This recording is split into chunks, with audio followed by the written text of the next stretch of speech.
என்னம்மா நம்ம மேக்ஸ்லாம் படிச்சாச்சா? படிச்சுட்டுங்க. அப்புறம் என்ன நீங்க கொடுத்த இம்பார்ட்டன்ஸ் தவிர்த்து எனக்கு கொஞ்சம் கஷ்டமா இருக்குண்ணா. என்ன கஷ்டமா இருக்கு? சென்டம் எடுக்கலாம்னு ஒரு பிளான். ஓ, இப்ப சென்டம் எடுக்கணும், அதுக்கான பிளான் வேணுமா இல்லையா? வாங்க மேக்ஸ்ல சென்டம் அவுட் ஆஃப் சென்டம் எடுக்கிறதுக்கு என்ன வழின்றத பார்க்கலாமா? வாங்க பார்க்கலாம். 90க்கு 90 மார்க்ஸ் 12th ஜெனரல் மேக்ஸ்ல எடுத்து நீங்க சென்டம் ஸ்கோரரா மாறுறதுக்கு என்ன வழின்னு பார்க்கலாமா?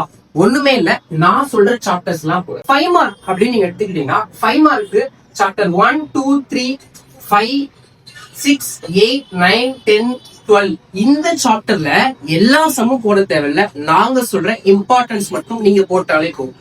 அதுக்கப்புறம் 2 மார்க்ஸ் எடுத்துக்கிட்டா சேம் அதே மாதிரி 1 2 3 6 9 10 12 இந்த சாப்டர்லயும் 2 மார்க்ஸுக்கும் நீங்க எல்லாத்தையும் ஒர்க் அவுட் பண்ண தேவையில்ல, நாங்க சொல்றது மட்டும் போட்டா போதும்.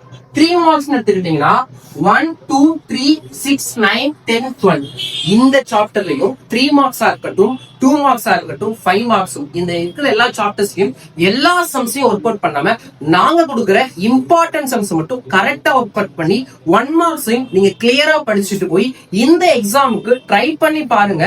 90 அவுட் ஆஃப் 90 எடுத்துட்டீங்கன்னா கமெண்ட் செக்ஷன்ல கமெண்ட் பண்ணிட்டு போங்க.